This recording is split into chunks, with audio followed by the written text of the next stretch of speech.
आज हम अभ्यास का महत्व के बारे में जानेंगे। प्राचीन समय में विद्यार्थी गुरुकुल में रहकर ही पढ़ा करते थे। बच्चे को शिक्षा ग्रहण करने के लिए गुरुकुल में भेजा जाता था। बच्चे गुरुकुल में गुरु के सानिध्य में आश्रम की देखभाल किया करते थे और अध्ययन भी किया करते थे। वरदराज को भी सभी की तरह गुरुकुल भेज दिया गया। वहां आश्रम में अपने साथियों के साथ घुलने मिलने लगा, लेकिन वह पढ़ने में बहुत ही कमजोर था। गुरुजी की कोई भी बात उसके बहुत कम समझ में आती थी। इस कारण सभी के बीच वह उपहास का कारण बनता है। उसके सारे साथी अगली कक्षा में चले गए, लेकिन वो आगे नहीं बढ़ पाया। गुरुजी ने भी आखिर हार मानकर उससे बोला, बेटा वरदराज, मैंने सारे प्रयास करके देख लिए हैं। अब यही उचित होगा कि तुम यहाँ अपना समय बर्बाद मत करो। अपने घर चले जाओ और घर वालों की काम में मदद करो।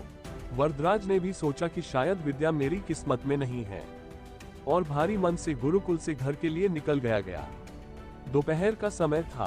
रास्ते में उसे प्यास लगने लगी। इधर उधर देखने पर उसने पाया कि थोड़ी दूर पर ही कुछ महिलाएं कुएं से पानी भर रही थी। वह कुएं के पास गया। वहां पत्थरों पर रस्सी के आने जाने से निशान बने हुए थे। तो उसने महिलाओं से पूछा, ये निशान आपने कैसे बनाए? तो एक महिला ने जवाब दिया, बेटे ये निशान हमने नहीं बनाए। ये तो पानी खींचते समय इस कोमल रस्सी के बार बार आने जाने से ठोस पत्थर पर भी ऐसे निशान बन गए हैं। वरदराज सोच में पड़ गया। उसने विचार किया कि जब एक कोमल से रस्सी के बार बार आने जाने से एक ठोस पत्थर पर गहरे निशान बन सकते हैं, तो निरंतर अभ्यास से मैं विद्या ग्रहण क्यों नहीं कर सकता। वरदराज ढेर सारे उत्साह के साथ वापस गुरुकुल आया और अथक कड़ी मेहनत की। गुरुजी ने भी खुश होकर भरपूर सहयोग किया। कुछ ही सालों बाद यही मंदबुद्धि बालक वरदराज आगे चलकर संस्कृत व्याकरण का महान विद्वान बना, जिसने लघु सिद्धांत कौमुदी, मध्य सिद्धांत कौमुदी, सार सिद्धांत कौमुदी, कीर्वाण पद्मंजरी की रचना की।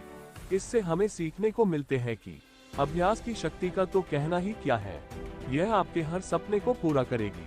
अभ्यास बहुत जरूरी है, चाहे वो खेल में हो या पढ़ाई में या किसी और चीज में। बिना अभ्यास के आप सफल नहीं हो सकते हो।